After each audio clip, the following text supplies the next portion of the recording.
Il est hors de question d'abandonner Québec. Champlain refuses to give up. Sans Champlain, il n'y a pas d'Amérique française. C'est un personnage mythique. Champlain's dream was, in one word, a dream of humanity. Dans la vision de David Hackett Fischer, nous vivons encore aujourd'hui avec l'héritage de paix et l'esprit de collaboration de Champlain. Voici le portrait renouvelé et fascinant de l'homme. Au tout début du 17e siècle, alors que Samuel de Champlain est de retour en France, il se prend à rêver d'un monde meilleur.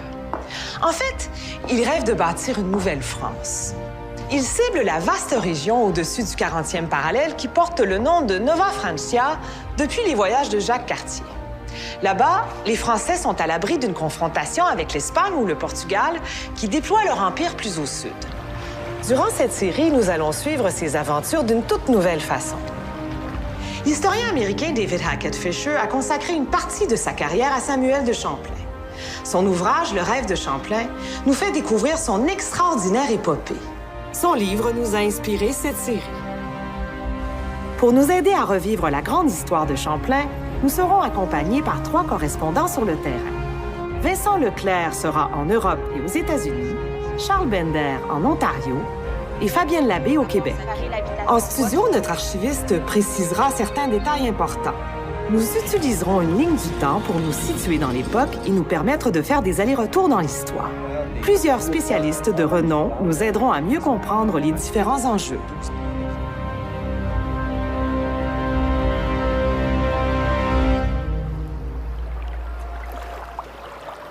Qu'en dites-vous, Pont-Gravé? Vous m'accompagnez? C'est même hors de question que vous y alliez sans moi. Armez la chaloupe. Non, pas d'armes. Je veux pas leur faire peur. Faites venir l'interprète. Peux-je parler un moment? Êtes-vous bien sûr de ce que vous faites? Il y a des milliers de sauvages là-bas. Ils sont armés jusqu'aux dents. Je croyais qu'on s'était mis d'accord. Oui. Mais je ne m'attendais pas à ce qu'ils soient aussi nombreux. Cela rendra notre démarche plus convaincante. Ou de plus courte durée.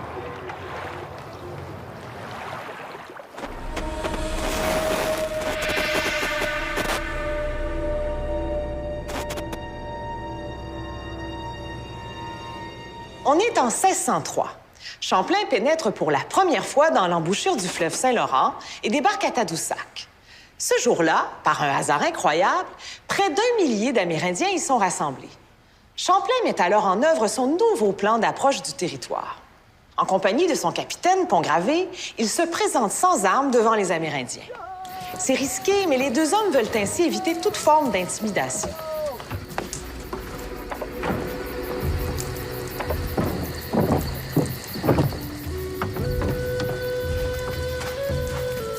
Til kawab sitaw inuchmao. Chenan tuel temeten. Chetina swing. Ashtem. Il demande de le suivre.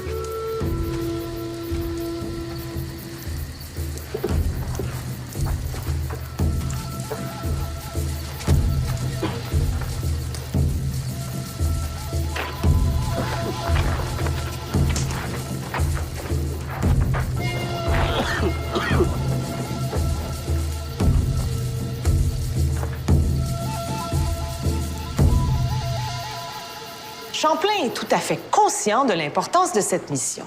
Elle doit absolument produire des résultats, quitte à bouleverser l'ordre établi. Car si Champlain est convaincu, lui, que l'Amérique du Nord est la terre promise pour la France, il est loin d'avoir toute la cour d'Henri IV de son côté. Et certains de ses détracteurs ont le bras très, très long. Le rêve de Champlain aurait-il pu ne jamais se réaliser? Bien sûr que oui. Les écueils étaient innombrables et ils se trouvaient partout. À la cour du roi, entre autres, où se trouve à l'époque le plus grand adversaire de tout établissement en Nouvelle-France. Malheureusement pour Champlain, il s'agit aussi du principal ministre du roi, le duc de Sully. Sully croit que les colonies détournent l'attention des affaires du royaume et s'est donné comme mission de monter le roi contre elles. Le ministre s'oppose à la Nouvelle-France parce qu'il est convaincu simplement que l'intérêt national est ailleurs. À bien y penser, n'a-t-il pas de très bonnes raisons de se méfier des tentatives coloniales au nord du 40e parallèle? En effet, jusqu'à maintenant, toutes les tentatives de colonisation française ont échoué. La dernière en date est celle de Pierre de Chauvin en 1600, alors que Champlain était en Nouvelle-Espagne.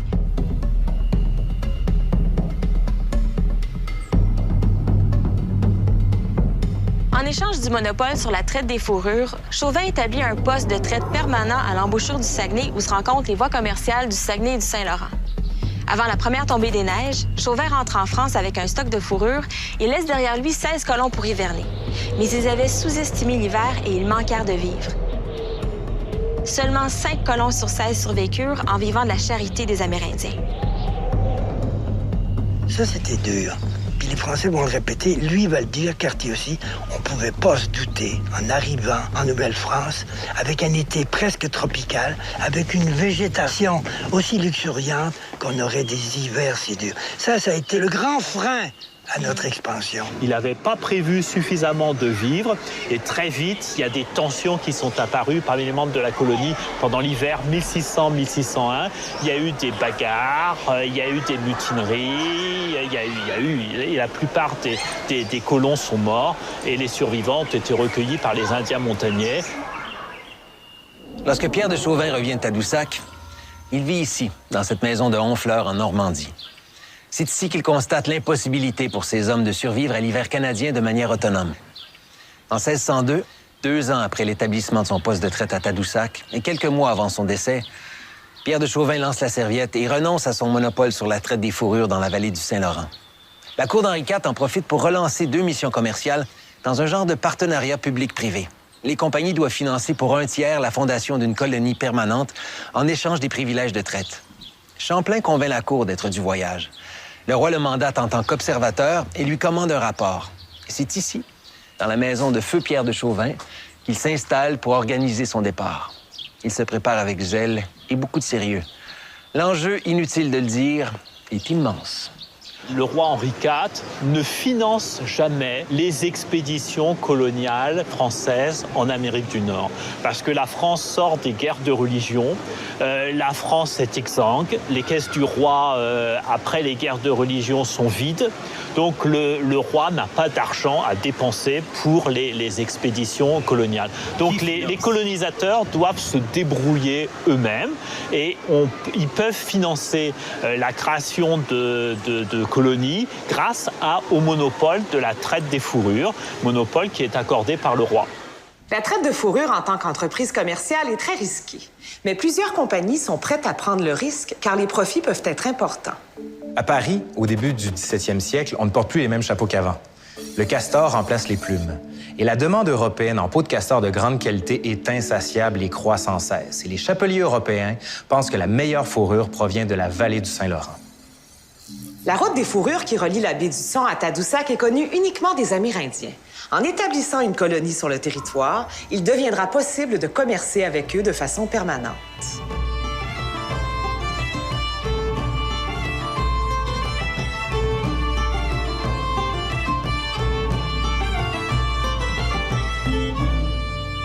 Champlain prépare minutieusement son voyage. Les instructions du roi et des compagnies sont claires. Il faut trouver et explorer des sites pouvant accueillir une colonie et permettant d'établir des bonnes relations avec les Amérindiens. Pour l'exploration, Champlain s'assure d'avoir à bord de petites embarcations pour reconnaître les lieux et dresser ses cartes. Et pour les Amérindiens, il est content d'avoir à ses côtés les 2 interprètes montagnais que Chauvin a emmenés avec lui et qui ont été reçus par les Français pendant 1 année comme des princes indiens.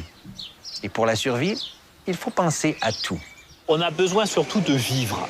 Et on a besoin de vivre pour pouvoir survivre à l'hiver. Et ça, c'est le gros problème. Ils apportent aussi beaucoup de vin, parce que les colons ont besoin de beaucoup de vin. Ce sont des gros consommateurs. Est-ce qu'on pourrait voir ça, nous, aujourd'hui, comme aller sur une autre planète, ce type de préparation-là? Ça nécessite beaucoup de préparatifs, ouais.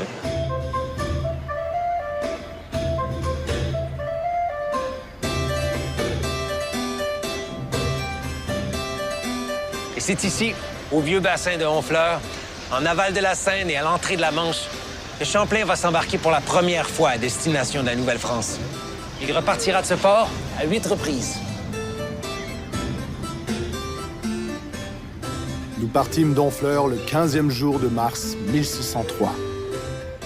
Chaque traversée, il mettait sa vie. Parce que les bateaux, là, d'abord, beaucoup coulaient. C'était d'un inconfort. Mais on n'a pas idée de l'inconfort. Il y a des traversées. Lui-même va parler de traversées inhumaines. Champlain est à bord de la Bonne Renommée, un solide navire de 27 mètres. C'est la fin de l'hiver et les marins se retrouvent au beau milieu d'une tempête. Le navire tangue tellement qu'il est impossible d'allumer un feu. Dans des conditions aussi difficiles, on a besoin d'un bon commandant. Dans ce cas-ci, le capitaine, c'est François Gravé, sieur du pont. Tout un personnage.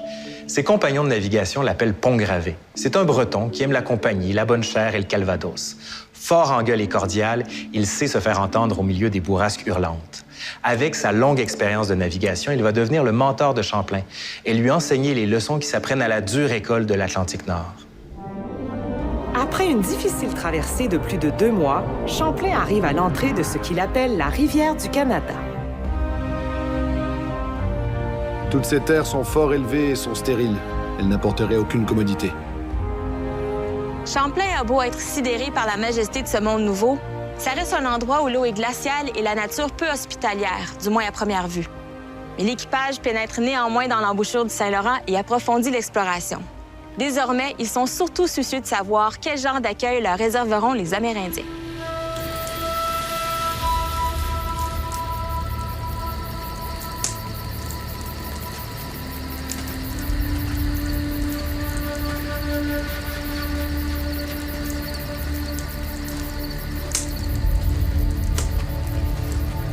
C'est un événement monstre qui se déroule à Tadoussac lorsque Champlain y arrive.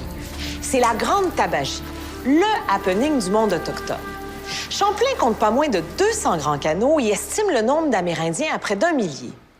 En plus des montagnais de Tadoussac, qui sont les hôtes des festivités, les Pétiamites sont venus du bas du fleuve et les Atikamekw sont descendus de Québec. Les Porc-Épics, eux, viennent de la vallée de Saguenay. Plus étonnant encore, des nations algonquines ont fait le voyage depuis la rivière des Outaouais, tout comme les Etchemins, qui proviennent de la rivière Penobscot, dans le Maine. Mais la tabagie, oublions le mot tabagie qui nous distrait un peu. Il s'agit d'une réunion politique, d'une fête.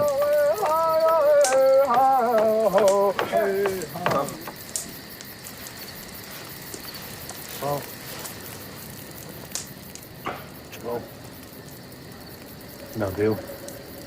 Makawa Pshetutchman.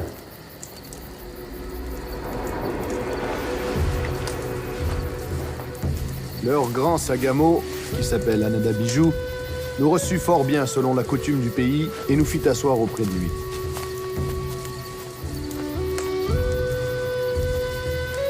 C'était une rencontre importante. C'était vraiment la première fois, en fin de compte, que les Algonquins voyaient quelqu'un qui arrivait d'un autre pays, qui apportait des valeurs différentes, qui avait un habillement différent. C'est une ouverture pour les Algonquins de bien saisir l'arrivée de Champlain, puis qu'est-ce qu'il vient chercher dans notre pays.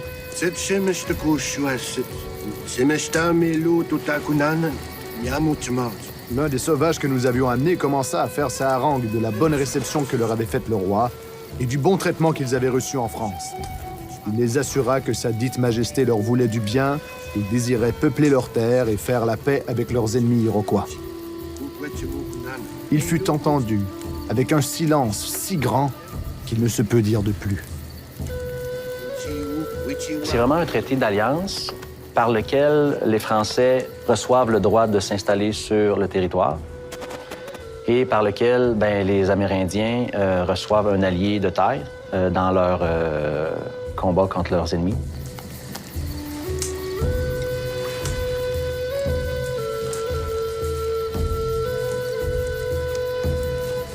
Le dit grand sagamo l'ayant attentivement ouï, il se mit à faire sa harangue à tous, parlant posément. Il dit qu'il était fort aise que Sa Majesté peupla leurs terres et fit la guerre à leurs ennemis, et qu'il n'y avait nation au monde à qui ils voulussent plus de bien qu'aux Français. Quand il parle à Anadabijou lui dit « Écoute, si t'es mon ami, mes ennemis sont tes ennemis. Et je remarque que t'as des armes à feu. Ça devient intéressant. Tu es un ami intéressant. Oh!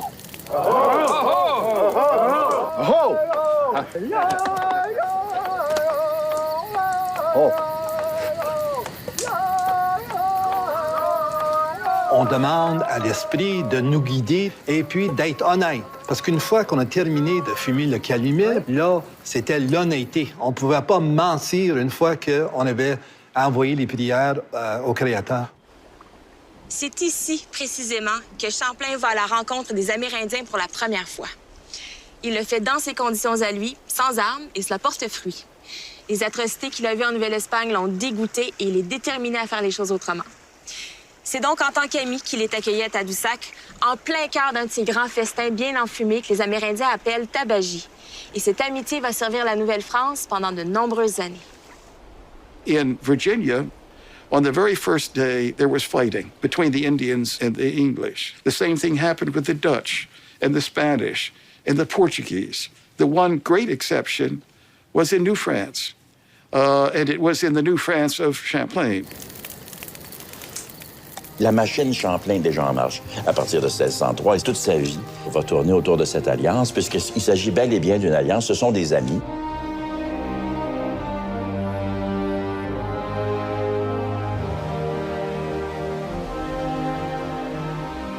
Champlain peut être content, sa première rencontre avec les Amérindiens est un succès. Mais il n'est pas du genre à s'asseoir sur ses lauriers et dès le lendemain de la tabagie, il s'attelle à une autre tâche, l'exploration du territoire. Il commence par le Saguenay, le premier des deux grands axes d'exploration qui s'offre à lui. Il se rend vite compte que cette contrée rocheuse-là n'est pas propice à y établir une colonie, mais il s'intéresse beaucoup à son potentiel commercial, mais surtout à la possibilité d'y découvrir un passage vers l'Asie. Une idée qui en dit long sur les découvertes encore à faire. Mais les Montagnais, en guise de protection de leurs privilèges commerciaux, lui interdisent d'aller plus loin. Toujours soucieux de leurs intérêts, mais surtout garder de bonnes relations avec eux, Champlain évite de les mécontenter à ce sujet-là. Les Montagnais comprennent son intérêt pour le Saguenay et acceptent de lui décrire en termes généraux le pays qui se trouve plus au nord. Montagne. Pendant toute sa carrière, Champlain prend l'habitude de beaucoup questionner les Amérindiens qu'il rencontre. Une approche qui aujourd'hui peut nous sembler bien évidente, mais qui à l'époque était carrément visionnaire. Et c'est grâce à cette ouverture d'esprit qu'il parvient à se faire une idée précise des territoires qu'il ne peut pas aller voir de ses propres yeux. Par la suite, avec Pont-Gravé lui-même aux commandes, il s'engage sur leur deuxième axe d'exploration, le fleuve Saint-Laurent. Champlain sonde et cartographie le fleuve avec une minutie remarquable encore aujourd'hui. Ce n'est pas le premier Européen à étudier la vallée du Saint-Laurent, mais Champlain est de loin le plus systématique et le mieux préparé d'entre eux. Champlain was a very gifted cartographer. How he did that, made a map of such accuracy, and it's extraordinarily accurate, is very difficult to know. What makes it a puzzle is that his maps were more accurate than his instruments. And we think that he was able to do it mainly because he listened to the Indians.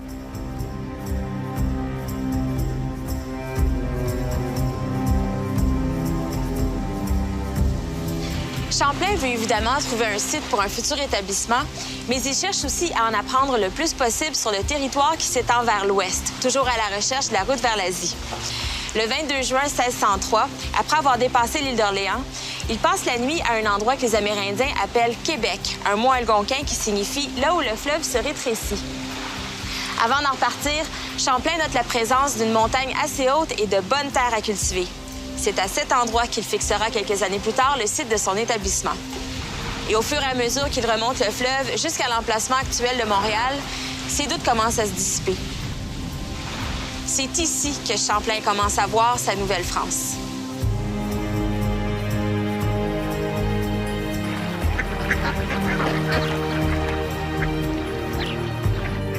Plus nous allons en avant, plus le pays est beau. Ce sont toutes des terres basses, sans rochers, ou que fort peu.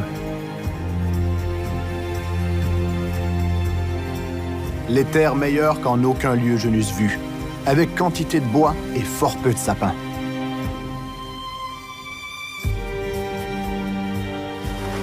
Champlain a de quoi être fier. Non seulement il a trouvé un emplacement idéal donnant accès à deux grands axes commerciaux, mais il a réussi à créer des liens privilégiés avec les Amérindiens. Il veut à tout prix en faire rapport au roi Henri IV. Il retourne en France et publie un livre intitulé « Des sauvages ». Dans ce livre, il décrit le territoire et les Amérindiens. Bien qu'il soit critique à l'égard de leur spiritualité et de leur usage de la torture, il les dépeint comme étant parfaitement égaux aux Européens en intelligence et en jugement. On ne peut qu'être épaté par la modernité de sa pensée. Mais s'il tient les Amérindiens en si haute estime, pourquoi les appeler sauvages? Le terme sauvage est dérivé du latin silva, qui veut dire forêt. Au 17e siècle, le terme avait préservé ce sens et on s'en servait pour désigner tout être vivant dans la forêt. fait intéressant, Champlain l'utilisait pour désigner les habitants de l'Amérique du Nord, plutôt que ceux de la Nouvelle-Espagne, qu'il appelait Indiens. Le mot sauvage n'avait donc pas de connotation péjorative ou raciste et désignait tout simplement l'habitant des bois. 8 semaines seulement après le retour de Champlain en France, son livre « Des sauvages » est publié dans une librairie à la mode. Et 400 ans plus tard, c'est un classique de l'histoire de l'Amérique du Nord coloniale. Mais malgré la bonne réception du livre, l'avis du jeune Champlain sur l'importance de s'établir dans la vallée du Saint-Laurent ne pèse pas lourd dans la balance. Pourquoi? Le lieutenant général de la Nouvelle-France, Pierre de Chauvin, est décédé en 1603, avant le départ de Champlain pour Tadoussac. Il est remplacé par Pierre du Gas-de-Mont, qui deviendra un proche ami de Champlain. De Mont déteste les hivers de la vallée du Saint-Laurent. Tadoussac garde un précieux souvenir du passage du sieur de Mont et de Pierre de Chauvin lors de la désastreuse expédition de 1600. Et sans vouloir faire de jeu de mots, de Mont a pris l'hiver canadien en grippe. Mais de Mont est aussi un proche d'Henri IV. Et Henri IV, non seulement le nomme lieutenant général en Amérique septentrionale, il lui octroie le monopole commercial sur la traite des fourrures en Nouvelle-France. C'est donc de Mont le patron, tandis que Champlain se voit encore une fois relégué au rôle de simple observateur. Le patron déteste les hivers canadiens. Il recherche plutôt un endroit où la température est plus clémente, un endroit prometteur sur le plan commercial, évidemment, mais surtout un endroit où il peut établir une colonie. Tout comme Champlain, de Mont est originaire de la région de Saintonge, où les hivers, comparés aux nôtres, sont d'une douceur printanière. Il est donc attiré par une région qui a la même latitude que la Saintonge, où les terres sont fertiles et qui porte un joli nom, l'Acadie. C'est donc le long des côtes de la Nouvelle-Écosse que se retrouve Champlain un an seulement après un premier voyage fructueux dans la vallée du Saint-Laurent. Champlain en est maintenant à son deuxième voyage et il doit malheureusement mettre en veilleuse son plan d'expansion dans la vallée du Saint-Laurent. Encore une fois, il se lance à la recherche d'un établissement. Et encore une fois, il s'applique à tout cartographier. De Mont et lui choisissent de s'établir dans une toute petite île, l'île Sainte-Croix. Pourquoi là, spécifiquement? Monsieur Lavoie, pourquoi est-ce que les Français, après avoir visité et exploré le Saint-Laurent, décident de s'installer le long de la côte actuelle du Maine puis en Acadie? OK. Bon, il y a 3 raisons. Premièrement, il fait très froid sur le Saint-Laurent. Il faisait très froid. Et on cherchait un climat qui était plus clément pour s'installer ici, au Nouveau Monde. On cherchait aussi une route vers l'Asie. Ça, c'est un rêve de tous les Européens. Et aussi, on est ici pour créer un poste de traite pour financer les voyages d'exploration.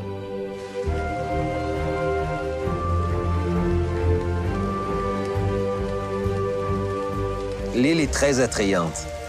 Nos amis sont arrivés en juin et la nature autour des rives est luxuriante. La rivière regorge de poissons et de mollusques et il y a des belles réserves d'eau douce. L'île est couverte de peupliers, de bouleaux, d'érables et de chênes. Elle est naturellement bien située et facile à fortifier.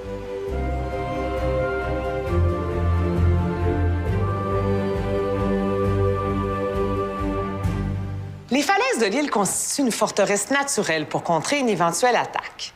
De Mont donne l'ordre d'abattre tous les arbres de l'île, à l'exception de ceux bordant la rive, pour bâtir les maisons.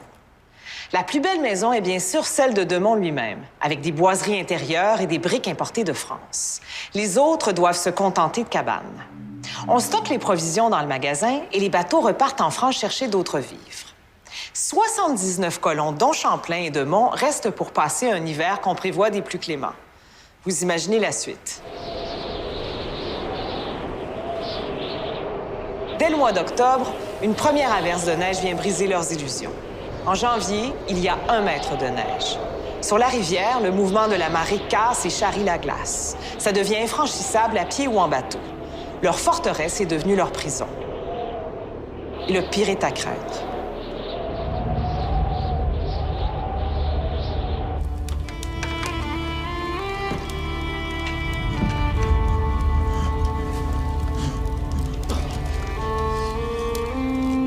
Ces gens-là vont se passer un hiver tout simplement horrible. C'est ce qui arrive à ces pauvres gens-là qui sont pris sur l'île sous la neige, disons, et qui ne peuvent pas s'approvisionner ou aller prendre refuge ailleurs. On n'est pas étonné dans ce contexte-là que la maladie va surgir, que la faim elle-même va surgir et que des corps affaiblis vont finir par périr les uns après les autres.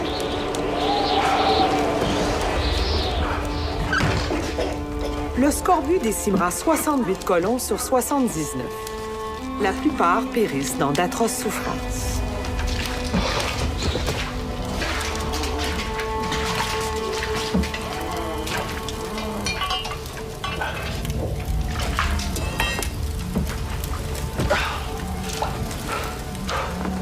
La neige va prendre une éternité à fondre avec ce feu.